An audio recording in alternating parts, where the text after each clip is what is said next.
Hola chicos, ¿cómo están? Hoy vamos a hablar sobre las noxas, ¿sí? Y para eso vamos a mirar este PowerPoint que les preparé. En sí, cuando nosotros hablamos de las noxas, tenemos que tener en cuenta que la noxa es el origen de la enfermedad, es el agente etiológico que la produce. Les voy a pedir que todo lo que yo voy contando, ¿sí?, lo vayan anotando en la carpeta, ¿de acuerdo? Vayan tomando notas, vayan haciendo sus notas, porque lo van a usar para la clase que viene. Entonces decíamos que es todo factor que en exceso o en carencia puede causar una enfermedad. Por ejemplo, si ingresa un virus en el cuerpo, produce una enfermedad. Si me faltan vitaminas por carencia, me producen otra enfermedad, ¿no es cierto? O sea que la noxa, entiéndase que es el origen de la enfermedad, pero no es la enfermedad en sí. Si yo hablo, por ejemplo, de la gripe es la enfermedad y la noxa es el virus, ¿de acuerdo? Estas noxas se pueden clasificar en biológicas, químicas, físicas y psicosocioculturales. Vamos a empezar a ver cada una de estas. Ustedes vayan copiando en la carpeta, váyanse haciendo un cuadrito para sistematizar la información, ¿de acuerdo? Entonces vamos a empezar por las noxas biológicas. Y lo que les puse aquí, el primer tipo de noxa biológica son los virus. Y los virus en sí no se reconocen como seres vivos, sino como parásitos intracelulares obligados y en realidad son complejos supramoleculares. Tengan en cuenta que en sí los virus, para poder replicarse, no reproducirse, poder replicarse, necesitan invadir una célula. Por eso es que se los conoce como parásitos intracelulares obligados.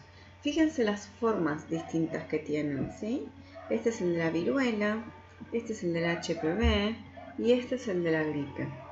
Tengan en cuenta, chicos, que los virus en su interior tienen un tipo de ácido nucleico. Si ustedes se acuerdan, el ácido nucleico es ADN o ARN. O sea que solo van a tener uno de ellos, o el ADN o el ARN, ¿sí? Cuando por fuera de esta cápside, de capsómeros, que son, ¿cómo se llama?, proteínas, se encuentra otra envoltura, como en este caso, se van a llamar virus envueltos. Y en este caso, que no la tienen esa envoltura proteica por fuera, se van a llamar virus desnudos, ¿sí? Entonces, la clasificación de los virus va en función del tipo de ácido nucleico que tienen, ADN o ARN, y en función de si son virus envueltos o virus desnudos. ¿Vamos? Luego tenemos a las bacterias. Recuerden ustedes que las bacterias en sí son seres unicelulares procariotas. Procariotas, recuerdan que no tienen núcleo, y unicelulares porque tienen una sola célula. Ya las bacterias pertenecen sí al orden de los seres vivos. Y tengan en cuenta que nosotros a las bacterias las vamos a clasificar en función de su forma. Cuando nosotros hablamos de los cocos, que son estos que están acá, todos estos son bacterias. Y fíjense las distintas formas que cada uno de ellos tiene. Cuando hablamos de los cocos, por ejemplo, tenemos estos que son de forma esférica. Cuando se unen de a dos, como en este caso que les puse acá, se conocen como diplococos, ¿sí? Cuando se realiza como una filita de más de dos, ¿sí?, son 3, 4, 5, se los conoce como estafilococos, ¿de acuerdo? Luego tenemos una forma que es de bastoncito más que nada. En este caso lo vamos a encontrar al bacilo de Koch, se llama. El bacilo de Koch es el que ocasiona, por ejemplo, la tuberculosis. Y acá no les dije, por ejemplo, en los diplococos, un ejemplo es el meningococo, que es el que es el responsable, es una bacteria responsable de la meningitis. Entonces, cocos, forma esférica, bacilos en forma de bastón, siempre estoy hablando de bacterias, lo único que cambia es la forma. Luego tengo los espirilos, que son bacterias en forma espiralada o helicoidal. Ustedes fíjense en los dibujitos de más atrás que se ve mejor el espiral, ¿sí? Y luego tenemos un ejemplo que es, por ejemplo, el treponema pallidum, que origina una enfermedad de transmisión sexual que es la sífilis. Y la sífilis, en el último tiempo se ha notado un aumento de esta enfermedad. Y la verdad es que la sífilis en el primer momento se puede curar con antibióticos, pero hay que hacerse los análisis y hay que, tomar los cuidados necesarios sobre el cuerpo, ¿no? Si uno tiene, por ejemplo, malestar, ir al médico a ver qué es lo que está pasando. Eso en todos los órdenes, ¿no es cierto? Pero muchas veces lo que tiene que ver con el aparato reproductor se suele dejar de lado y las enfermedades, como por ejemplo la sífilis, ocasiona un gran daño del sistema nervioso luego de 30 años de haber tenido la persona contacto con la noxa.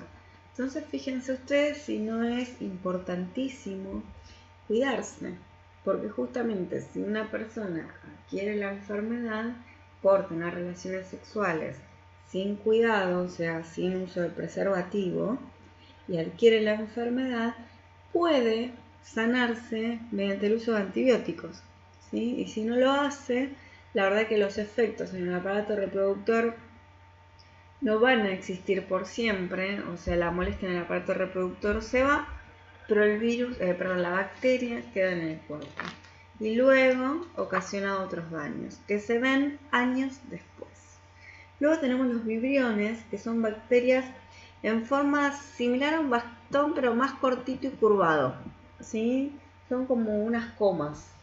Y acá vamos a encontrar el Vibrio cholerae, que es la bacteria que ocasiona el cólera, ¿de acuerdo? Esto en función de las bacterias. Luego tenemos aquí, el que yo les he puesto, otras noxas que son los protozoos. Fíjense también acá la variedad de protozoos que nosotros tenemos. Vamos acá. ¿Sí? Este es un tipo de protozoo, este es otro y otro.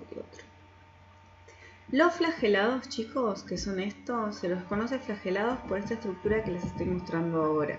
Que justamente esto se llama flagelo, que es una prolongación única que permite el desplazamiento. El flagelo es también como la parte posterior del espermatozoide. ¿Vieron esa colita que tiene el espermatozoide que permite su movilidad? Bueno, lo mismo los protozoos flagelados. Tienen esta estructura que les permite que permite clasificarlos por medio de esa estructura y se llaman flagelados. El flagelado en sí vamos a encontrar al Trypanosoma cruzi, que es el responsable del mal de Chagas, ¿sí? Como ejemplo. Luego tenemos los ciliados. Los ciliados justamente, ustedes miran bien de cerca, tienen unas pequeñas prolongaciones, muchas prolongaciones, acá se ven mejor, y son como pequeños pelitos que le dan toda la vuelta. Estas cilias, que reciben ese nombre, son las que permiten también su desplazamiento, no tan efectivo como por ejemplo el flagelo, pero también permite su desplazamiento. Acá en el caso de los ciliados, yo les puse a la que parasita al hombre, ¿sí? Que es el Balantidium coli. Este es el ojo del intestino y altera el normal funcionamiento de ese órgano, provocando, ¿sí?, diarreas, por ejemplo, y es parasitaria. Luego tenemos los esporozoos, que son estos que están acá, con escasa movilidad y son exclusivamente parásitos. En sí, antes de parasitar al hombre, pasan por un ciclo de vida complejo. Por lo general, se desarrollan en dos tipos de huéspedes. Uno que va a ser el intermediario y otro va a ser el definitivo. Y acá vamos a encontrar, por ejemplo, al Toxoplasma gondii. Este es el causante de la toxoplasmosis. La toxoplasmosis en general la suelen tener los gatos y que es el huésped intermediario, y luego pasa al ser humano. ¿Qué ocurre? Cuando las mujeres están embarazadas, el Toxoplasma gondii puede ocasionar malformaciones en el bebé. Por eso es que las mujeres embarazadas se hacen, o sea, como un examen de rutina, la presencia de este protozoo en sangre. Si se encuentra, se hace un tratamiento y el bebé no va a tener ninguna complicación, ¿sí? Luego tenemos a los sarcodinos. Estos sarcodinos son protozoos con forma de ameba, con forma ameboide se llaman. A ver, un ejemplo de los sarcodinos es el que ocasiona la disentería amebiana, ¿sí? Que se llama el sarcodino Entomoeba histolística, eso ni lo anoten, chicos. ¿Sí? Pero suelen adquirirla, por ejemplo, los viajeros descuidados cuando ingieren alimentos mal lavados o ingieren agua contaminada. Entonces, acá tenemos nosotros a todo el grupo de protozoos y tengan en cuenta que los protozoos son unicelulares. Fíjense que acá se ve muy bien que tienen una sola célula, son unicelulares. Su material genético se halla separado del citoplasma por una membrana que delimita el núcleo, entonces vamos a decir que son eucariotas. La mayoría de los protozoos no son patógenos para el hombre, pero son parasitarios del hombre. Eso hay que tenerlo en cuenta, ¿de acuerdo? Muy bien, chicos, vamos al siguiente. En el siguiente vamos a encontrar los hongos. Seguimos con las noxas biológicas, ¿sí? En los hongos vamos a encontrar que son organismos heterótrofos, o sea que, ¿se acuerdan ustedes que no producen su propio alimento? Se alimentan de sustancias orgánicas e inorgánicas que absorben de otros organismos, o sea que parasitan a otros organismos. Los hongos se denominan en sí saprófitos y son de gran mayoría... ¿qué les iba a decir? Ay, se me fue de la mente. Bueno, tengan en cuenta esto, ¿sí? Que son en su gran mayoría parásitos. Ahora bien, nosotros vamos a tener que que yo les puse acá, Candida auris, es el parásito que ocasiona la candidiasis. La candidiasis también es una afección del aparato reproductor. En sí, cuando el sistema inmunológico se deprime, o sea, está con las defensas bajas la persona, producto de que quizás se está recuperando una enfermedad o producto del estrés, sobreviene esta afección que se conoce como candidiasis. Está categorizada dentro de las infecciones de transmisión sexual, al igual que la sífilis que les nombré anteriormente. Luego tenemos a Tinea pedis, que es la que ocasiona el pie de atleta. Ustedes fíjense qué feas que son, ¿sí? Igual no hay imagen a los hongos que les haga justicia, son feos por todos lados. Tengan en cuenta, chicos, que cuando nosotros hablamos de los hongos, pueden existir hongos que son internos, como por ejemplo la cándida, y hongos que son externos, como por ejemplo esto que les acabo de explicar recién, que son los que ocasionan el pie de atleta. Continuamos con las noxas biológicas.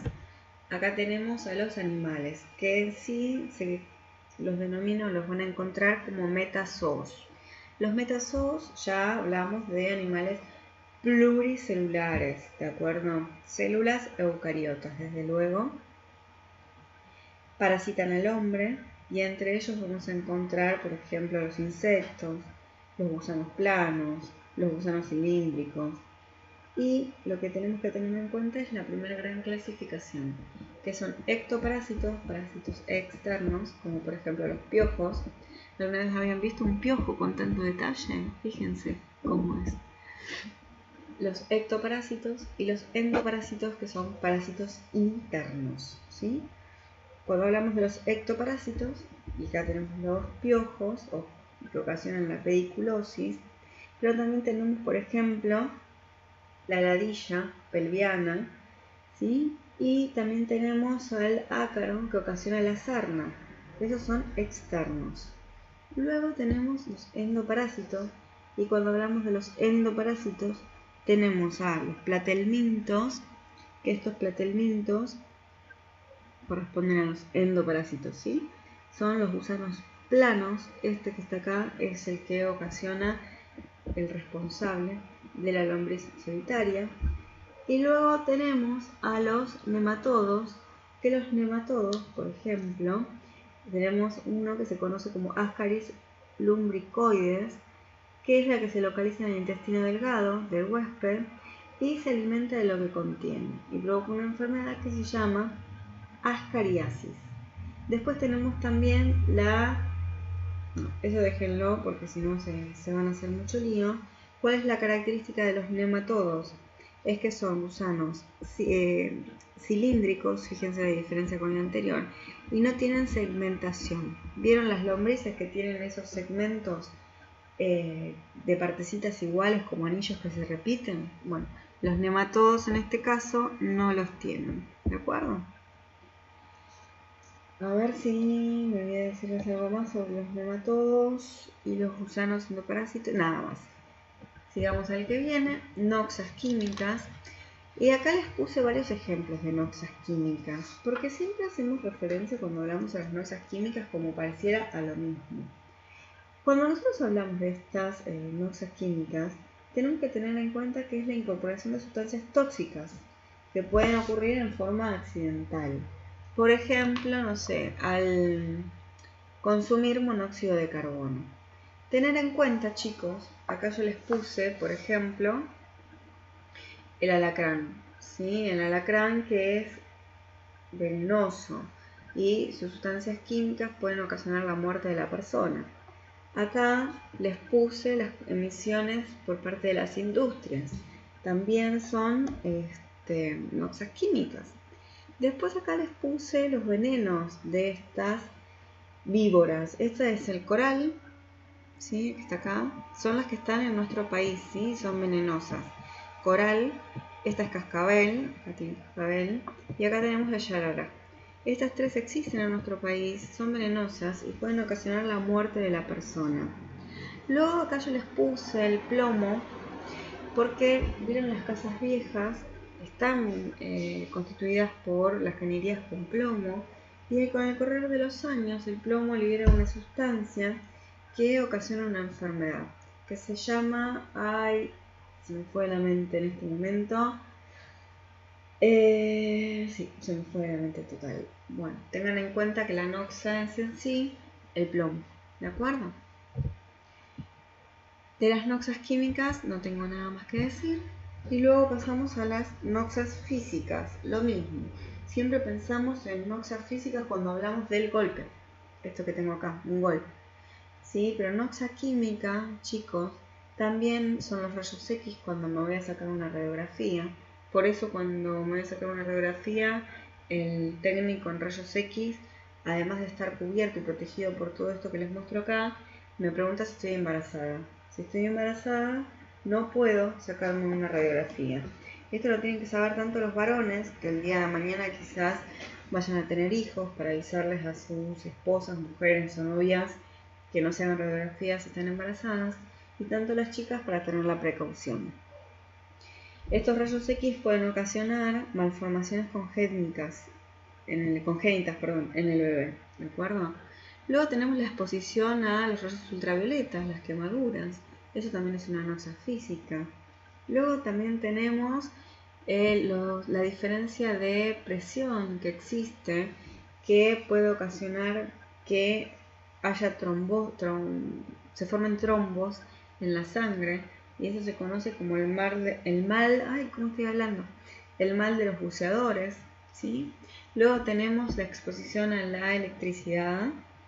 Y tengan en cuenta ustedes que todas estas noxas tenemos más, chicos. Otra noxa, por ejemplo, es las radiaciones, todo lo que tiene que ver con radiaciones, por ejemplo, las bombas atómicas, ¿sí? Por ejemplo, lo que ocurrió en Chernobyl. Todo eso entraría dentro de la clasificación de noxas físicas, ¿de acuerdo? Siguiente. Tenemos las noxas psicosocioculturales, son las más difíciles de detectar. Estas noxas psicosocioculturales son las que ocasionan en la persona estrés, agotamiento, baja autoestima, inseguridad y sin fin pueden llegar a ocasionar, chicos, fobias y no entender cuál es el origen. El origen puede ser, por ejemplo, un abuso psicológico, ¿sí? Decirle a una persona o menospreciar todo el tiempo a una persona, que puede ser una pareja, puede ser un amigo, puede ser un familiar. Cuando hablamos también del abuso sexual, sí, que fue lo que quise representar en esta imagen, la falta de afecto también es una noxa, la depresión que ocasiona el estar desempleado y la discriminación, como por ejemplo podría ser el bullying. ¿Qué ocurre? Muchas veces son difíciles de detectar este tipo de noxas, ¿no? Y lo que revisten es un altísimo grado de importancia. Las más graves agresiones, ¿sí?, hacia el ser humano se debe justamente a que hay distintos tipos de valores, ¿no es cierto? Entonces esos son los que ocasionan en general las noxas psicosocioculturales. Bueno, chicos, espero que hayan tomado nota de todo lo que fui explicando. La semana que viene les voy a dar el texto de apoyo y les voy a mandar una actividad. Esto es para que a grandes rasgos vayan tomando notitas y cuando la clase que viene volvamos a trabajar sobre esto, lo tengamos en cuenta. ¿De acuerdo? Muy bien, chicos. Les mando un abrazo y espero que estén todos muy bien.